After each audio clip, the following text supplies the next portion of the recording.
महाराष्ट्राच्या राजकारणात काँग्रेस पक्ष आणि शरद पवार यांच्या राष्ट्रवादी काँग्रेस पक्षाच्या संभाव्य विलयाच्या चर्चांना वेग आलाय। याबाबत काँग्रेसचे प्रदेशाध्यक्ष नाना पटोले यांनी राष्ट्रवादी काँग्रेसच्या काँग्रेसमध्ये विलयाचा प्रस्ताव यापूर्वीच देण्यात आला असल्याचं सांगितलंय। तसंच धर्मनिरपेक्ष विचारांच्या पक्षांना एकत्र आणण्याची प्रक्रिया सुरू असल्याचंही ते म्हणाले। नाना पटोले यांच्या या वक्तव्यावर महसूल मंत्री चंद्रशेखर बावनकुळे आणि मुख्यमंत्री देवेंद्र फडणवीस यांनीही प्रतिक्रिया दिली आहे। राष्ट्रवादीचं पवार साहेबांचा प्रस्ताव ऑलरेडी त्यांनी पहिलेही दिलेला होता आणि काही कारणास्तव तो उशीर झालेला होता। आपण मला असं वाटतं की आता जे काही देशातलं राजकारण चाललेलं आहे, देश विकला चाललेला आहे, देशाची संविधानिक व्यवस्था संपत चाललेली आहे, अशा वेळेस मताचं विभाजन देखील होते मोठ्या प्रमाणात, ते थांबवण्यासाठी आणि देश वाचवण्यासाठी आणि देशाचं संविधान वाचवण्यासाठी जे काही सेक्युलर विचाराचे पक्ष आहेत त्यांनी सगळ्यांनी एकत्रित यावं, अशा पद्धतीची एक प्रक्रिया आता देशपातळीवर सुरू झालेली आहे।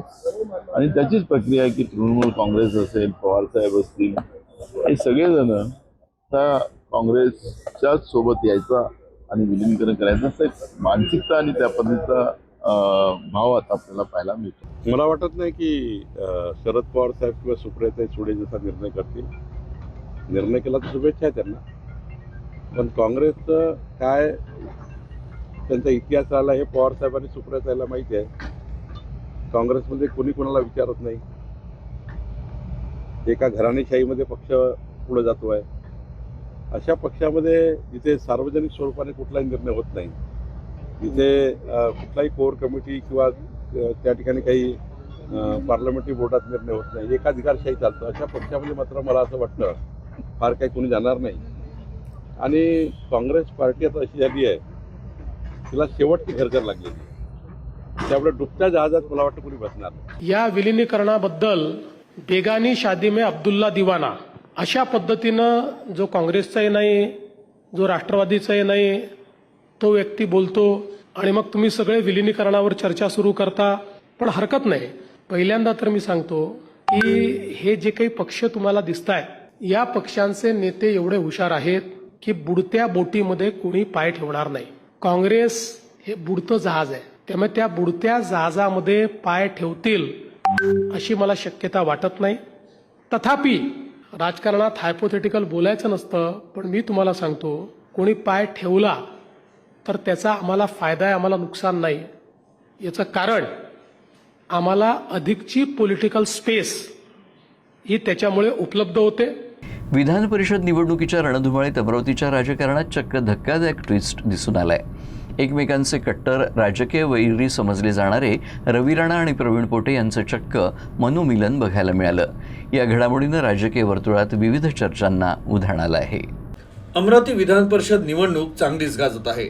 सुरुवातीला काँग्रेस उमेदवार हर्षजित देशमुख नागपुरातील रुग्णालयात दाखल झाले, त्यानंतर स्वतः काँग्रेस नेत्या यशोमती ठाकूर यांनी त्यांच्यावर टीका केली होती आणि त्यामुळे राजकीय वातावरणात मोठा वाद निर्माण झाला।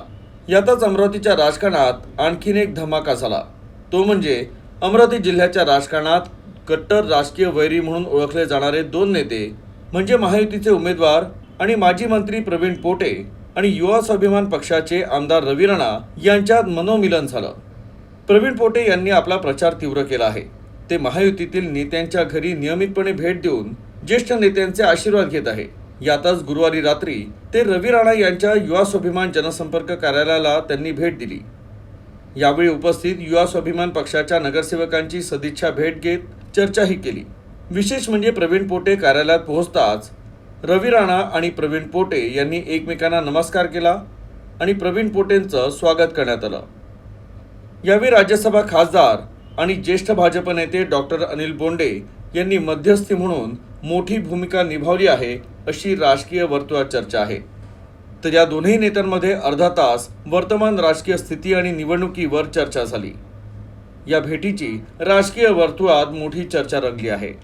एकतर प्रामाणिकपणे कर्तव्य बजावा, अन्यथा मेळघाटात जाण्यासाठी तयार राहा, अशा अत्यंत कडक शब्दात अमरावतीचे जिल्हाधिकारी आशिष येरेकर यांनी तिवसा उपजिल्हा रुग्णालयातील कामचुकार अधिकारी आणि कर्मचाऱ्यांचे कान टोचले.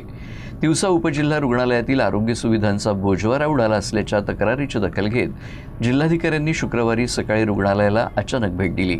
यावेळी रुग्णालयातील अव्यवस्था पाहून जिल्हाधिकारी चांगलेच संतापले आणि त्यांनी संपूर्ण प्रशासनाची कसून झाडाझडती घेतली. अमरावती ते नागपूर राष्ट्रीय महामार्ग क्रमांक 6वर अपघातांचं प्रमाण प्रचंड वाढलं असून शेकडो नागरिकांना नाहक जीव गमवावा लागतोय.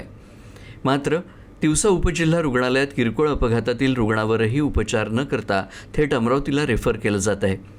अमरावती ते तळेगाव दरम्यान एकही मल्टीस्पेशालिटी हॉस्पिटल नाही. रुग्णालयात नियमित वैद्यकीय अधिकारी नाहीत, तर कोट्यवधी रुपये खर्चून उभारलेली ट्रॉमा केअर युनिटची इमारत आणि साहित्य धूळ खात पडू नये. या गंभीर परिस्थितीकडे लक्ष वेधत सामाजिक कार्यकर्ते प्रशांत कांबळे यांनी थेट मुख्यमंत्र्यांकडे या भागात मल्टीस्पेशालिटी हॉस्पिटल उभारण्याची मागणी केली होती. तसंच जिल्हाधिकाऱ्यांना प्रत्यक्ष रुग्णालयाची पाहणी करण्याची विनंती केली होती. त्यांच्या या मागणीची दखल घेत जिल्हाधिकाऱ्यांनी ही धडक कारवाई केली.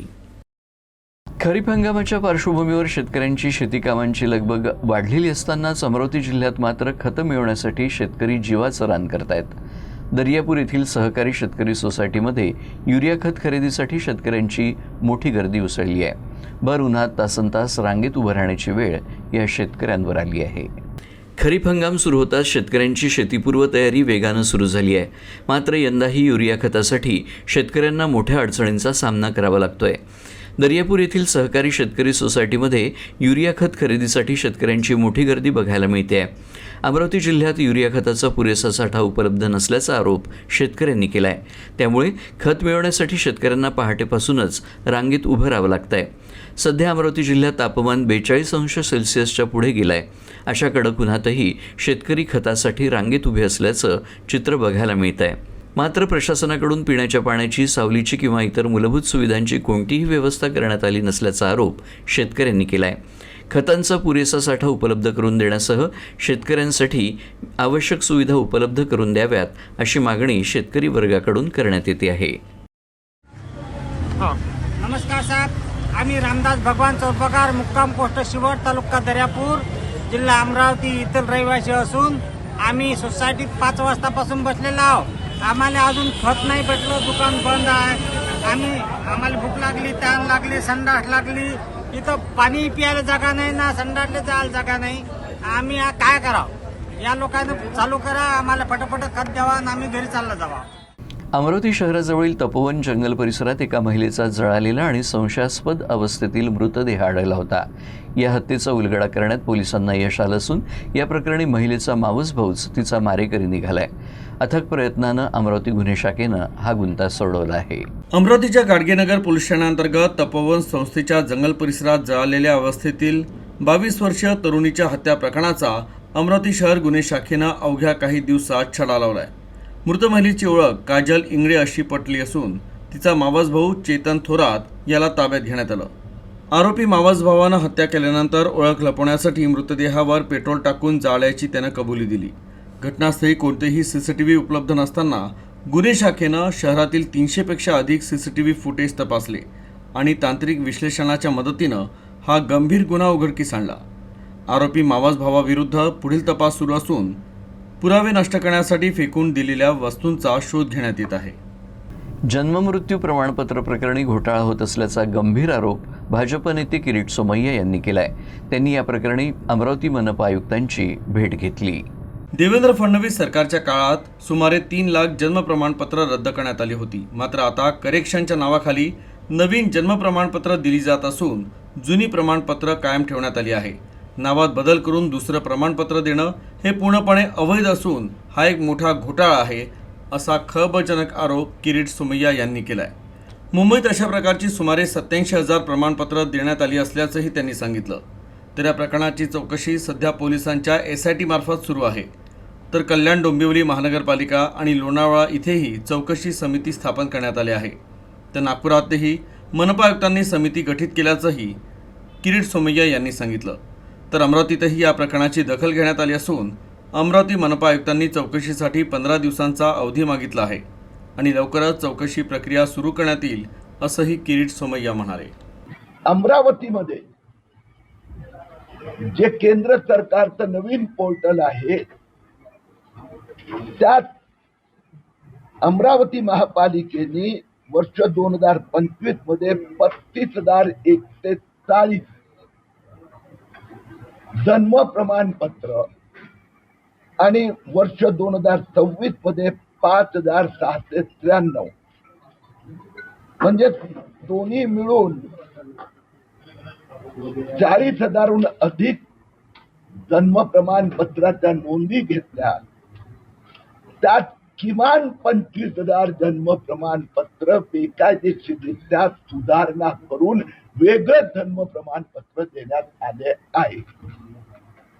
आज चर्चा मीटिंग झाली.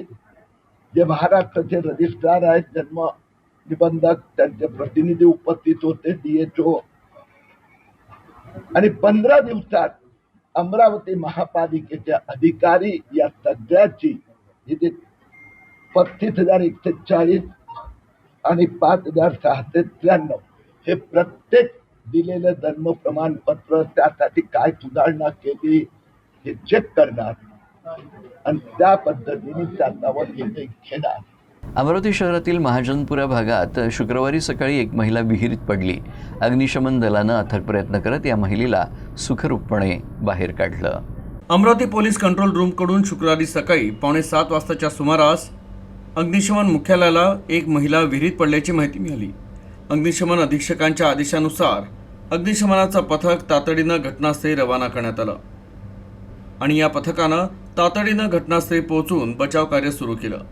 विहिरीभोवती मोठी गर्दी जमलेली असताना जवानांनी रोप लॅडरच्या माध्यमातून विहिरीत उतरून महिलेच्या कमरेला दोर बांधला आणि सुरक्षितपणे तिला वर काढलं.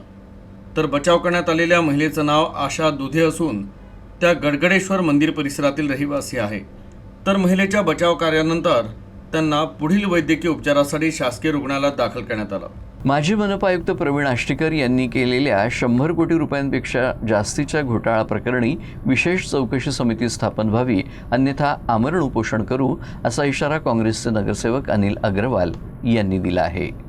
20 एप्रिल 2026 रोजी झालेल्या महानगरपालिकेच्या आमसभेत माजी आयुक्त डॉक्टर प्रवीण आष्टीकर यांच्या कार्यकाळातील बांधकाम, नगर रचना, विकास शुल्क, दलित वस्ती निधी, ऑफलाईन टेंडर प्रक्रिया आणि जिओ टॅग अंतर्गत झालेल्या 100 कोटींपेक्षा अधिक कामांमधील कथित भ्रष्टाचाराची चौकशी करण्याचा ठराव एकमतानं मंजूर करण्यात आला होता.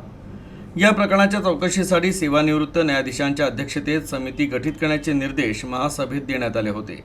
मात्र तब्बल 50 दिवस उलटूनही समितीची स्थापना झालेली नसल्यानं प्रशासनाच्या भूमिकेवर प्रश्न निर्माण झालाय.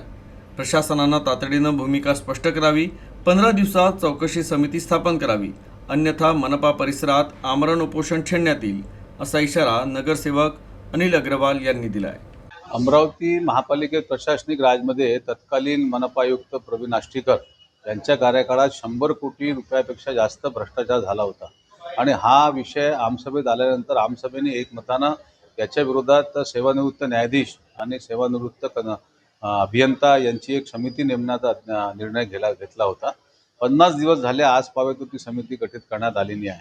म्हणून माझी मागणी आज महापौरांना राहिली आणि शासन प्रशासनाला, जर 15 दिवसाच्या आतमध्ये ही समिती गठीत नाही करण्यात आली तर मी आमरण अनशनला महापालिकेच्या आतमध्ये आणि महापालिकेच्या इतिहासात पहिल्यांदा नगरसेवक म्हणून महापालिकेच्या आतमध्ये आमरण अनशनला बसेल. मी आज महापौरांना अशा प्रकारचं निवेदन दिलं आहे. अमरावती जिल्ह्यातील चांदूर रेल्वे तालुक्यातल्या निमगव्हाण इथं प्रतिबंधित HTBT बियाणांचा मोठा साठा जप्त करण्यात आलाय. तळेगाव, दशासार पोलीस आणि कृषी विभागानं संयुक्तपणे ही कारवाई केली. तर या प्रकरणी एका आरोपीच्या विरोधात विविध कलमान्वये गुन्हा दाखल करण्यात आला. शासनानं पर्यावरणीय परिणाम लक्षात घेऊन HTBT म्हणजे हर्बिसाइड टॉलरंट बॅलिसस थुरिजियान्सिस या कपाशी वाणावर बंदी घातली आहे. मात्र काही व्यक्ती प्रतिबंधित आणि अप्रमाणित बियाणांची विक्री करून शेतकऱ्यांची फसवणूक करत असतात. तर असा प्रकार सुरू असल्याची माहिती पोलीस अधीक्षकांना मिळाल्यानंतर अशा बियाणे विक्रेत्यांवर कारवाईचे आदेश देण्यात आले होते. त्या अनुषंगानं तळेगाव दशासर पोलिसांचं पथक गस्त घालत असताना निमगव्हाण इथं राजकुमार परबत यांच्या शेतातील खोलीत प्रतिबंधित HTBT कपाशी बियाणांचा साठा आहे अशी माहिती मिळाली. खात्री झाल्यानंतर कृषी विभागाच्या अधिकाऱ्यांसह संयुक्तपणे पोलिसांनी धाड टाकली. या छाप्यात शुभमसिंग चौधरी या संशयिताला ताब्यात घेण्यात आलं. तर कोहिनूर ब्रँडचे 56, ग्लायको गार्ड ब्रँडचे 140, विराट ब्रँडचे 155 आणि महाराजा ब्रँडचे 81 असे 432 पॅकेट प्रतिबंधित HTBT कपाशी बियाणे आढळून आले. या कारवाईत 7,12,800 रुपयांचे बियाणे जप्त करण्यात आले. धारणी इथं पोलिसांनी सुमारे 5 किलो गांजा जप्त करत आरोपीला अटक केली आहे. गुप्त माहितीच्या आधारे पोलिसांनी आरोपीच्या घरी धाड घातली होती. धारणी पोलिसांनी अवैध गांजा विक्री विरोधात धडक कारवाई करत 5 किलो 156 ग्राम गांजा जप्त केला. पोलीस अधीक्षक निकेतन कदम यांच्या आदेशानंतर गुप्त माहितीनुसार दुबई मोहल्ला धारणी इथं धाड टाकण्यात आली. यावेळी खलील अन्सारी कलीम अन्सारी याच्या घरातून 99,420 रुपयांचा गांजा जप्त करण्यात आला. पोलिसांनी आरोपीविरुद्ध NDPS कायद्याच्या विविध कलमान्वये गुन्हा दाखल करत पुढील तपास सुरू केला आहे. नागरिकांचा प्रशासनाशी संवाद वाढावा, नागरिकांची प्रलंबित कामं तातडीनं मार्गी लागावी या हेतूनं प्रशासनानं गाव मुक्काम हा उपक्रम सुरू केला आहे. या अंतर्गत जिल्हाधिकाऱ्यांसह प्रशासनाच्या अधिकाऱ्यांनी गावात मुक्काम करत नागरिकांशी संवाद साधला. अमरावतीच्या तिवसा तहसील कार्यालयामार्फत तहसीलदार मयूर कळसे यांनी गुरुकुंज मोझरी इथं गाव मुक्कामाचं आयोजन केलं होतं. या ठिकाणी महसूल, कृषी, आरोग्य, शिक्षण, पाणीपुरवठा यासारख्या विविध विभागांच्या स्थानिक तक्रारींवर थेट चर्चा करून अनेक समस्यांचा जागेवरच निपटारा करण्यात आला. यावेळी जिल्हाधिकारी आशिष येरेकर यांनी स्वतः उपस्थित राहून नागरिकांच्या समस्यांना उत्तरं देत अनेक प्रकरणांचा जागेवरच निपटारा केला. तर यावेळी जिल्हाधिकारी आशिष येरेकर यांनी नागरिकांशी संवाद साधला आणि त्यांच्या समस्येचं निराकरण केलं. या गाव मुक्काम मोहिमेला उत्स्फूर्त प्रतिसाद लाभत आहे. दिवसभर गावात प्रशासनाचे अधिकारी आणि कर्मचारी तळ ठोकून होते आणि रात्री गावकऱ्यांशी संवाद साधण्यात आला. आज मी धान्य खरेदी संस्था व आमचं जे गोडाऊन आहे या दोन्हीला भेट दिली. एकूणच जी धान्य खरेदी आहे शासनाची, आता सध्या ज्वारीची खरेदी आपल्याकडे सुरू आहे तालुक्यात हमी भाव योजनेअंतर्गत, आणि या खरेदीची संपूर्ण प्रक्रिया मी समजून घेतली. काही शेतकऱ्यांशी सुद्धा मी संवाद साधला आणि त्यांना विचारणा केली की त्यांना कशा पद्धतीचे काही अडचणी, काही सामना करावा लागतो का, धान्य एक प्रकारे जमा केल्यानंतर त्यांना किती दिवसात पैसे मिळतात, या सगळ्या बाबींची विचारणा केली. पण निश्चितच जर अशा पद्धतीची काही तक्रार असेल तर आम्ही त्याच्यावर ॲक्शन घेऊ. येत्या आठवड्याभरामध्ये त्या सर्व निवेदनांचं कॅटेगरायझेशन करू आम्ही. काही आरोग्य विभागाशी निगडीत आहेत, काही पानंद रस्त्यांचे मोठ्या प्रमाणावर आम्हाला तक्रारी आल्या, तर त्या विभागाशी निगडीत राहून त्यांना एक व्हिडिओ कॉन्फरन्सिंगद्वारे बैठका लावून हे आपण मुद्दे या आठवड्याभरामध्ये सॉल्व्ह करण्याचा प्रयत्न करू. आता दर गुरुवारी आम्ही सर्व जिल्ह्यातले आम्ही अधिकारी आहे ते दर गुरुवारी आम्ही दौरे करत असतो आणि इथून पुढच्या काळात महिन्यात कमीत कमी 2 गाव मुक्काम आम्ही करण्याचा प्रयत्न करू. आमचे दौरे तर चालू राहतीलच, पण दौऱ्याच्या अलावा गाव मुक्कामसुद्धा आम्ही करण्याचा पूर्ण प्रयत्न करणार आहे. मृग नक्षत्र सुरू होऊनही पाऊस न आल्यानं अमरावती जिल्ह्यातील शेतकरी चिंतेत अडकले आहेत. पावसाच्या आशेवर लागवड करणाऱ्या शेतकऱ्यांसमोर पीक जगवणं हे मोठं आव्हान ठरत आहे.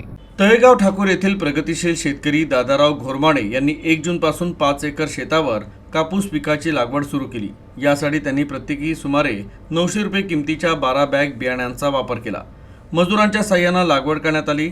यावर मोठा खर्च झाला. यंदा परिसरात 45 ते 46 अंश सेल्सिअस एवढं तीव्र तापमान असतानाही तुषार सिंचनाच्या माध्यमातून पाणी देत कापूस पीक उगवण्यात आलं.